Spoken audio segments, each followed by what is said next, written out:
بسم اللہ الرحمن الرحیم۔ شرک سے بچنے کی اہمیت۔ سب سے پہلا پیغام جو اللہ سبحانہ و تعالیٰ نے انبیاء کے ذریعے انسانیت پر نازل کیا وہ لا الہ الا اللہ تھا، جس کا مطلب ہے اللہ کے سوا کوئی معبود نہیں، اور اسی کو توحید کہتے ہیں۔ توحید کا مطلب یہ ہے کہ اللہ ایک ہے اور کسی میں اس جیسی صفات اور خصوصیات نہیں ہیں۔ توحید کا مخالف شرک ہے، یعنی اللہ کے ساتھ کسی کو شریک ٹھہرانا، اور اللہ کبھی بھی شرک کو معاف نہیں کرے گا، جیسے کہ قرآن مجید میں اللہ تعالیٰ فرماتا ہے، بے شک اللہ تعالیٰ ان لوگوں کو معاف نہیں کرتا جو اس کے ساتھ شریک ٹھہراتا ہے، اور اس کے سوا جس کو چاہتا ہے بخش دیتا ہے، اور جس نے اللہ کے ساتھ کسی کو شریک ٹھہرایا اس نے کبیرہ گناہ اور بہتان کیا۔ شرک کیا ہے؟ اللہ تعالیٰ کی ذات یا صفات میں کسی دوسرے کو شریک کرنا، یا اس کے برابر کسی کو سمجھنا، یا کسی کی ایسی تعظیم یا فرما برداری کرنا جیسے کہ اللہ تعالیٰ کی جاتی ہے، شرک کہلاتا ہے۔ مثلاً عبادت کی کسی بھی قسم کو غیر اللہ کے لیے جائز سمجھنا، یعنی غیر اللہ کے لیے نماز پڑھنا، یا غیر اللہ کے لیے روزہ رکھنا، یا غیر اللہ کے لیے ذبح کرنا، غیر اللہ کے نام پر نظر و نیاز کرنا، اور اسی طرح اللہ کے علاوہ کسی اور کو پکارنا بھی شرک ہے۔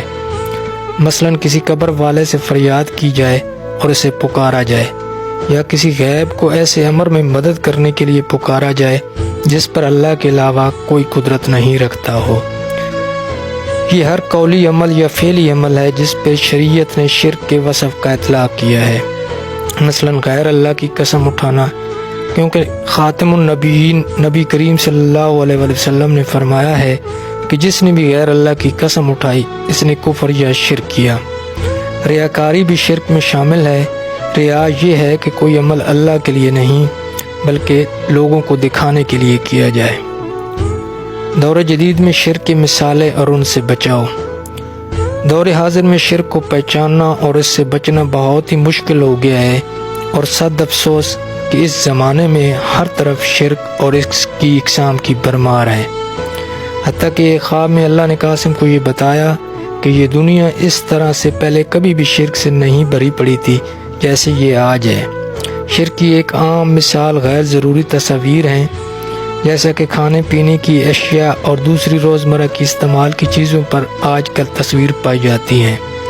مثلاً مشروبات، دودھ، دہی، شیمپو اور اس طرح کی دوسری مردانہ اور زنانہ استعمال کی اشیاء جن پر تصاویر ہوتی ہیں۔ ایک اور مثال شہروں میں مختلف جگہ پر اویزاں بڑے بڑے ایڈورٹائزمنٹ بورڈ ہیں جن پہ زورو تصاویر پائی جاتی ہیں۔ اس طرح فلموں میں شرک پائی جاتی ہے جہاں جھوٹے خدا اور ان کی طاقتیں دکھائی جاتی ہیں، یا دوسرے شیطانی عمل جیسے جادو وغیرہ کے ذریعے کسی عام انسان کو بہت طاقتور دکھایا جاتا ہے۔ کپڑوں کی دکانوں پہ اکثر اوقات مجسمے یا پتلے رکھے ہوتے ہیں، یہ بھی شرک کی ایک قسم ہے۔ اگر آپ کو ایڈورٹائزمنٹ بورڈ پر کوئی تصویر نظر آئے تو اس کو مت دیکھیں اور اپنی آنکھیں پھیر لیں اور سبحان اللہ کہیں، مطلب کہ جس چیز پر میری نظر ہے اللہ اس سے پاک ہے اور اس کا کوئی شریک نہیں۔ اگر آپ کسی پارک، دکان یا کسی بھی دوسری جگہ پر مجسمے یا بت دیکھیں تو اپنی آنکھوں کو پھیر لیں اور ان کی طرف مت دیکھیں۔ اگر آپ کوئی فلم دیکھ رہے ہیں اور اس میں کوئی جھوٹا خدا دکھایا جا رہا ہے تو اس کو مت دیکھیں اور بند کر دیں۔ اگر آپ کے کمرے میں یا اس کی دیواروں پہ کوئی زیرو اشیاء کی تصویر ہیں تو ان کو وہاں سے ہٹا دیں۔ اگر آپ کے بچوں کے کھلونے ہیں جب وہ ان سے کھیلنا بند کر دیں تو ان کو کسی ایسی جگہ پر رکھ دیں جہاں سے وہ نظر نہ آئیں، یا ان کو الماری وغیرہ میں چھپا دیں۔ اگر آپ کے گھر کے اندر کوئی چھوٹی تصویر یا مجسمے ہیں تو انہیں بھی پھینک دیں یا چھپا دیں۔ اگر آپ کے پاس کوئی کریم، پرفیوم یا دوسری بیوٹی آئٹمز ہیں، اسی طرح کچھ برانڈز کے لوگو بھی کسی زیرو چیز کی تصویر سے بنے ہوتے ہیں، تو ان پر موجود تصویروں کو کسی ٹیپ یا مارکر سے چھپا دیں، کیونکہ آپ کو ان چیزوں کو کچھ ہفتے اپنے پاس استعمال کرنے کے لیے رکھنا ہوگا۔ حتیٰ کہ آپ کی جیب میں اگر ببل گم ہے جس پر کوئی تصویر ہے تو اس کو اپنی جیب میں مت رکھیں، یا تصویر والے کاغذ کو اتار دیں۔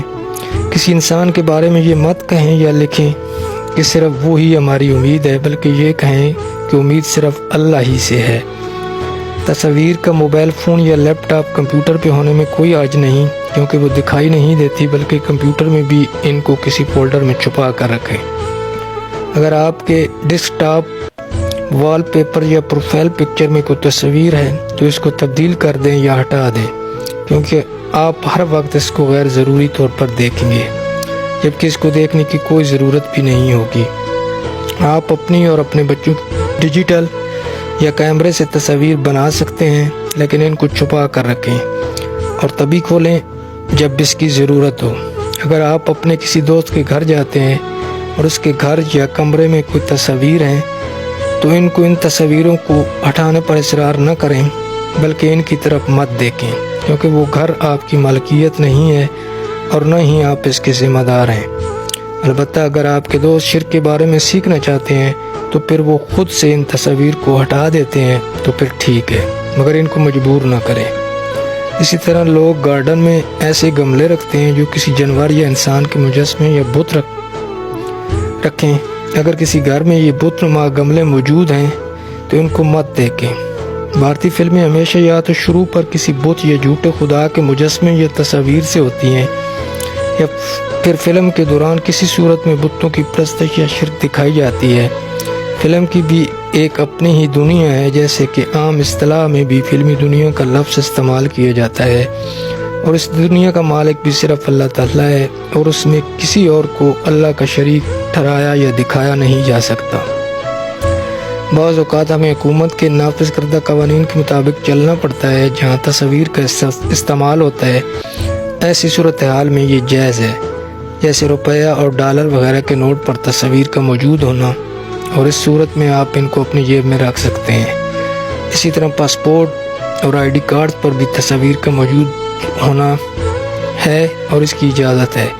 اگر کسی کو صحت کا کوئی مسئلہ ہے تو دوائی کے پیک پر تصاویر موجود ہے تو اس صورت میں بھی ہم اس کو اپنی جیب میں رکھ سکتے ہیں، لیکن ہمیں اپنی جیب میں کوئی غیر ضروری تصاویر نہیں رکھنی چاہیے۔ ہمیں اس بات کو بھی یقینی بنانا ہوگا کہ ہمارے کپڑوں، ہماری کھڑکیوں کے پردے، ہمارے بستر، تولیے، قالین اور حتیٰ کہ ہماری جائے نماز یا مصلی پر بھی کسی جاندار کی تصویر نہ ہو۔ نماز کے لیے ایسی جائے نماز استعمال کریں جس کا پرنٹ یا ڈیزائن سادہ ہو۔ بعض اوقات مصلی یا جائے نماز پر بہت زیادہ پھول یا دوسری اشکال کے پرنٹ ہوتے ہیں، جن سے یا تو کسی ضرور شے کی تصویر بن رہی ہوتی ہے، تو ایسی جائے نماز کا استعمال نہ کریں۔ روزمرہ کے کاموں میں جب بھی آپ کی نظر کسی تصویر، بت یا مجسمے پر پڑے تو اس سے نظریں پھیر لیں اور سبحان اللہ کہیں۔